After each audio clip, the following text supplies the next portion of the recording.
আপনারা আমাকে একটু বলেন, এইটা কোন বিবেচনা নির্বাচন কমিশন করলেন? আমরা এখন যত জায়গায় যাই, আপনি জানেন আমি যেহেতু স্বতন্ত্র প্রার্থী, আমার তো মার্কা নাই, আমি সব জায়গায় প্রতিদিন 1000-এর বার বেশি প্রশ্ন শুনি, আপনার মার্কা কোনটা, আপনার মার্কা কোনটা। দেখেন বাংলাদেশের মানুষ কিন্তু এত দিয়ে ব্যক্তির খুঁজে ভোট দিতে পারবে না, যে ওসমান হাদি ওর নাম কই, ছবি কই, সেটার সামনে কোন প্রতীক আছে। মানুষের মার্কাটা মুখস্থ রাখা দরকার। তা আমরা বলি প্লিজ তফসিল আসলে তারপর আমাদের মার্কাটা দিব, আপাতত আমরা আপনাদের কাছে আসতেছি।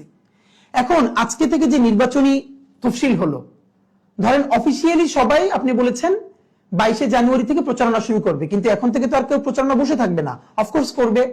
যখন ধানের শীষ, দাড়িপাল্লা, শাপলাকলি, আরো অন্যান্য যাদের প্রতীক আছে দলীয় প্রতীক, তারা এখন তার প্রার্থীর প্রতীকটা মানুষকে মুখস্থ করাবেন। আমি এবং আমার মতো অগণিত যারা স্বতন্ত্র প্রার্থী আছেন, তারা আগামী একটা মাস মানুষের কাছে কোন প্রতীকটা নিয়ে যাবেন আমাকে বলেন, সে তার ভোটারের কাছে কোন প্রতীক বলবে?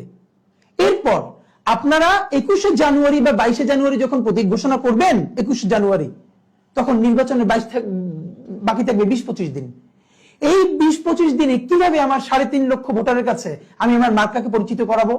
এর মধ্যে আমি তো গেমে এমনিতেই হেরে গেছি। কিরকম? আমার যিনি প্রতিদ্বন্দ্বী আছেন, তিনি ধারের শীষ, তিনি দাড়িপাল্লা, তিনি শাপলাকলি, এটা প্রতিদিন ব্র্যান্ডিং করতেছেন। অথচ আমি যখন যাব সবাই বলবে এই তো ধানের শীষের প্রার্থী, এ তো দাড়িপাল্লার প্রার্থী, এ তো শাপলাকলির প্রার্থী, আপনি কোন মার্কার প্রার্থী? আমার কোনো মার্কা নাই, তাহলে আমি 1 মাস করবো কি, বাসায় ঘুমাবো? নাম্বার 2, ঠিক আছে আমি একটা প্রার্থী, আমি একটা পছন্দসই মার্কা ঠিক করলাম, সেইটির উপরে কথা বলা শুরু করলাম, কিন্তু আপনারা যেটা করবেন, আমি যে মার্কাটা চাইবো সেই মার্কাটাই পাবো তার তো কোনো গ্যারান্টি নেই। এমনকি বাংলাদেশে যেটা করা হবে, আমার ক্ষেত্রে যেটা আমি খুব মনে করি, ধরেন আমি একটা সিগনিফিকেন্ট আমার খুব পছন্দের একটা মার্কা সবাই মিলে ঠিক করলাম, সেটার উপর আমরা ব্র্যান্ডিং শুরু করলাম। এই ইলেকশনে বাংলাদেশে খুব একটা যেটা মজার ব্যাপার হয়, যিনি হেভিওয়েট বা খুবই শক্ত প্রার্থী থাকেন বিভিন্ন কারণে, মাসেল পাওয়ারের দিক থেকে বলছি, সমর্থনের দিক থেকে না, তিনি 8-10 জন ডামি প্রার্থী দাঁড় করান। এই ডামি প্রার্থীদের আপনারা জানেন প্রত্যেক প্রার্থী প্রত্যেক কেন্দ্রের প্রত্যেক বুথে একজন করে এজেন্ট দিতে পারে। একটা স্কুল যদি একটা কেন্দ্র হয়, সেই কেন্দ্রে মিনিমাম 7 থেকে 10টা বুথ থাকবে। তাহলে একটা স্কুলে যদি মিনিমাম 7টা বুথ ধরি, তাহলে প্রত্যেক বুথে প্রত্যেক মার্কার একজন করে এজেন্ট থাকবে। এবার আপনি ধরেন এখানে মার্কা আছে, আমি একটা স্কুলের একটা বুথ নিয়ে কথা বলি, একটা বুথে ধানের শীষের একজন, দাড়িপাল্লার একজন, আর আমি ধরেন স্বতন্ত্র প্রার্থী একজন। এখন আরো যদি 10 জন থাকে এরকম ডামি প্রার্থী একজন লোকের, তখন হবে কি, ওই পুরো 10 জন পোলিং এজেন্টের মধ্যে 1-2 জন থাকবে ভিন্ন, বাকি 8 জন ঘুরে ফিরে সবই একজন আর লোক। এরপর তারা সবাই মিলে যখন সিল দেওয়া শুরু করবেন বা ইলেকশন ইঞ্জিনিয়ারিং করবেন, তখন সেখানে নির্বাচন কমিশনের থাকবেন 1 জন বা 2 জন পোলিং অফিসার। এই পোলিং অফিসারকে হয়তো একজন স্কুল শিক্ষক বা কলেজ শিক্ষক বা একজন ব্যাংকের অফিসার, এরা সবাই। দেখেন যেই লোকটা পোলিং অফিসার নির্বাচন কমিশন থেকে ওই একদিনের জন্য নিয়োগ প্রাপ্ত, তাকে তিনি তো ওইখানের স্কুলে কলেজে চাকরি করেন বা ব্যাংকে চাকরি করেন। তিনি যেহেতু জানবেন যে এখন যে ভোট কেন্দ্র দখল করবে বা সিল মারবে, তিনি তো এমপি হবেন এবং তার দল হয়তো ক্ষমতায় যাবে। তিনি এমপি হওয়ার পর, তার দল ক্ষমতায় যাবার পর, তিনি এই স্কুলে তার পোস্টিং থাকবে, তার চাকরি ঠিকমতো থাকবে, তিনি ঠিকমতো ব্যাংকে এখানে চাকরি করতে পারবেন, তাকে বান্দরবান পাঠিয়ে দেওয়া হবে না, কে নিশ্চয়তা দিবে? সুতরাং তিনি যখন দেখেন যে 10 জন প্রার্থীর মধ্যে 2 জন এজেন্ট আর কিছু করতে পারতেছে না, 8 জন এজেন্ট তাকে তার হাতে কিছু পোলিং অফিসারকে কিছু টাকা দেওয়া হয়, উনি যদি ডিসঅনেস্ট হন তাহলে টাকা নিয়ে চুপচাপ বসে থাকেন, বাইরের লাইব্রেরিতে গিয়ে চা খান, স্কুলের লাইব্রেরিতে গিয়ে। আর যদি অনেস্ট হন তাহলে টাকাটা নিন না, কিন্তু ওখানে গিয়ে বলেন যে আপনি ওখানে গিয়ে চা খান, কারণ তার তো চাকরিটা বাঁচানো লাগবে। তিনি নির্বাচন কমিশনের দায়িত্ব পালন করবেন একদিন, কিন্তু স্কুলের চাকরিটা তো করবেন সারা জীবন। এবং সেই স্কুলের যিনি ম্যানেজিং কমিটির প্রধান, তিনিও কিন্তু ওই প্রার্থীরই নিয়োগ প্রাপ্ত। তো আপনি এটা কিভাবে ঠেকাবেন? এইটা আপনাদের কাছে আমাদের খুব একটা প্রশ্ন নির্বাচন কমিশনের কাছে, এই যে ডামি ক্যান্ডিডেট, এই যে। এবং আরেকটা ব্যাপার, মিডিয়ার ভাইয়েরা তো বুথের মধ্যে ঢুকতে পারবে না, সিস্টেমটা তবে বাইরে দেখা যাবে দারুণ, কিন্তু ভিতরে যেভাবে মেকানিজম করা হবে, আমি আপনাকে এই দায়িত্ব, এগুলো কেন ডিটেল বলতে পারছি, আমার পরিবারের অলমোস্ট সবাই শিক্ষক, এবং তারা সবাই আমার আব্বা থেকে শুরু করে, কখনো প্রিসাইডিং অফিসার থেকে শুরু করে আমার ভাই বোন, তারা বিভিন্ন ভোট কেন্দ্রে গত 15 বছর ছাড়াও এর আগে যখন ফেয়ার ইলেকশন হয়েছে, এই কাজগুলো তারা presiding officer, assistant presiding officer হিসেবে দায়িত্ব পালন করেছেন, এবং এগুলোই ঘটেছে। যখন দখল হয় তখন তার ইজ্জত বাঁচানোর জন্য বলা হয় আপনি গিয়ে লাইব্রেরিতে বসে থাকেন, ব্যাস।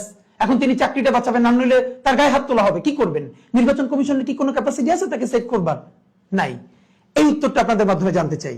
নাম্বার 2, তাহলে আপনারা যে আমাকে মার্কা দিবেন 1 মাস পর, আমি নির্বাচনের 22 দিন আগে মার্কা পাইয়া সেই মার্কা কি আমি ভিজেই খাবো? অথবা আপনি আমাকে গ্যারান্টি দেন যে আমি এখন এই মার্কা চাইলে পাবো। আর একটা কাজ কি করা হবে, আমি যদি এখন একটা মার্কা নিয়ে ব্র্যান্ডিং করতে শুরু করি, করা হবে কি, ওই যে ডামি প্রার্থী দাঁড় করানো হবে, সেই ডামি প্রার্থীদের 3-4 জনকে দিয়েও, সাপোজ আমি ধরেন মার্কা চাইলাম, এই যে ধরেন মগ, আমি বললাম যে আমার মার্কাটা হবে মগ, এবং মগটা খুব পরিচিত হলো সবার কাছে। সেই ডামি প্রার্থীদের 3-4 জনের মাধ্যমে তাদেরকে দিয়ে বলা হবে আমরা মগ চাই। তারপর নির্বাচন কমিশন কি করবে, একই মার্কা যদি একাধিক প্রার্থী চান তাহলে মার্কাটা বাতিল। এবার আপনারা বলবেন আপনি বদনা নেন, মগ হবে না। অথবা কি করা হবে, বলবে ঠিক আছে চাইছেন তো 5 জন, আসেন লটারি করি। তো লটারি করে তো আমি পাবো না, বাকি কজন তো জেতার জন্য ইলেকশন করবে না, আমার আটকানোর জন্য করবে। বলেন এবার আমার সমাধান কি? মিডিয়ার যে ভাইয়েরা শুনছেন, নির্বাচন কমিশনের দায়িত্বশীল যারা শুনছেন, প্লিজ আমি একজন স্বতন্ত্র প্রার্থী হিসেবে আপনাদের মাধ্যমে জানতে চাই, আপনারা আমার ইলেকশনের 22 দিন আগে প্রতীক দিলে এটা নিয়ে আমি কি করবো কি আসলে? আশা করি এটা আপনারা সুবিবেচনা করবেন। আর একটা কি করা হয়েছে, স্বতন্ত্রদের জন্য 1% স্বাক্ষর, এটা আগেও বলেছি, আবার একটু বলে রাখি, যদি এটা হয়ে গেছে। আমার এলাকায় ধরেন 3.5 লক্ষ ভোটার, কম বেশি এখন পর্যন্ত, যেহেতু চূড়ান্ত হালনাগাদ ভোটার তালিকা প্রকাশিত হয় নাই, কম বেশি 3.5 লাখ। সেক্ষেত্রে 1% ধরেন 3.5 থেকে 4,000 ভোট আমার লাগবে, মানে স্বাক্ষর ভোটারের। প্রত্যেক স্বতন্ত্র প্রার্থীর কি লাগবে, যে তার কনস্টিটিউয়েন্সির 1%, মানে আমার জন্য 3,500 ভোটারের স্বাক্ষর লাগবে। এটা তো অত্যন্ত জুলুম, 2 কারণে। কেন বলেন আপনারা? বলে যাতে ব্যালট বড় না হয়। বাবারে, স্বতন্ত্র প্রার্থীর জন্য ব্যালট বড় হয়, নাম কাওয়াজতে হাবি জাবি নাম দিয়া 36টা মার্কা দিয়ে নির্বাচন করে, তাদের ক্ষেত্রে ব্যালট বড় হয় না? এই যে আমার ক্ষেত্রে 4,000 ভোটারের স্বাক্ষর লাগবে, এমন অনেক দলের প্রার্থী তো আছে তিনি 1% ভোটই পাবেন না, তাহলে তারটা আপনি রাখবেন কেন ব্যালটে? অনেক দলের প্রার্থী আছে তিনি 1% কেন 0.5% ভোট পাবে না, তাহলে তারটা কেন থাকবে? তারটা বলে ব্যালট বড় হয় না? আর স্বতন্ত্র প্রার্থীর কিন্তু ব্যালট বড় হয়ে যায়, এটা কোনো কথা? ব্যালট বড় হলে আপনার সমস্যা কি?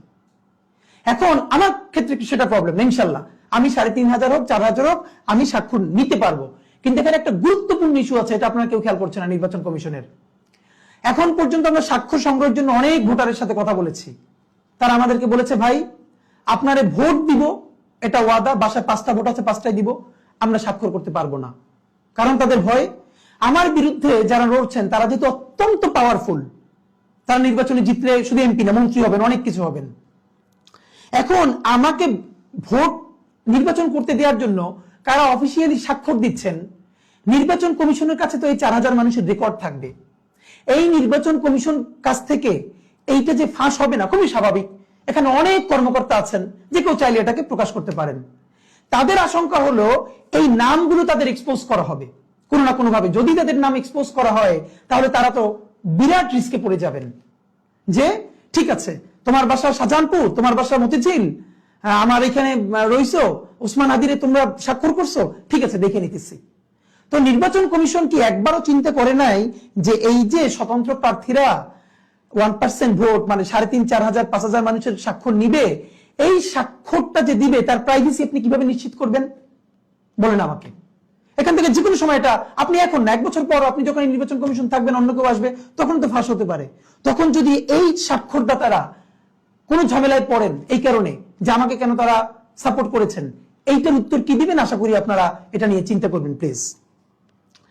কেন্দ্রীয় সিসি ক্যামেরা, এই ব্যাপারে এখন পর্যন্ত আপনারা স্পষ্ট কি অবস্থা নিয়েছেন জানি না, আমি আপনাদেরকে স্পষ্ট জানিয়ে রাখি, কেন্দ্রীয় সিসি ক্যামেরা নিশ্চিত করা না হলে আমরা বৃহত্তর আন্দোলন করব, বৃহত্তর আন্দোলন। আমাদের কেন্দ্র কারা দখল করবে, কে মারতে আসছে, কে গুলি করতে আসছে, কে কেন্দ্র দখল করতে আসছে, কে কেন্দ্রের সামনে মারপিট লাগিয়ে অন্য ভোটারদেরকে আসতে ব্যাহত করছে, এটার কোনো ডকুমেন্টেশন থাকবে না। আর আপনি বলবেন 200 কোটি টাকা, 200 কোটি টাকা না 2,000 কোটি টাকাও যদি লাগে, বাংলাদেশের সব থেকে শ্রেষ্ঠতম নির্বাচনকে সম্পন্ন করবার জন্য এটা আপনাকে করতে হবে। এটা আপনার টাকায় করবেন না, এটা জনগণের টাকায় জনগণের রাষ্ট্রের জন্য করবেন।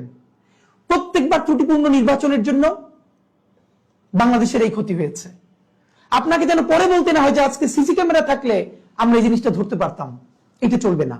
আবারও বলি, আপনারা যদি সিসি ক্যামেরা ছাড়া ইলেকশনের প্রচারে যান, মানে প্রিপারেশনে, এতে যদি কিয়ামত পর্যন্ত লাগে ইনস্টল করতে, আপনি কিয়ামত পর্যন্ত অপেক্ষা করবেন? আপনি কেন পারবেন না? এই যে মারামারির বন্যা বয়ে যাবে, এই দায় কে নিবে? আপনাকে সিসি ক্যামেরা নিশ্চিত করতেই হবে, নয়তো আমরা এটা নিয়ে বৃহত্তর আন্দোলন গড়ে তুলবো, জানিয়ে রাখি।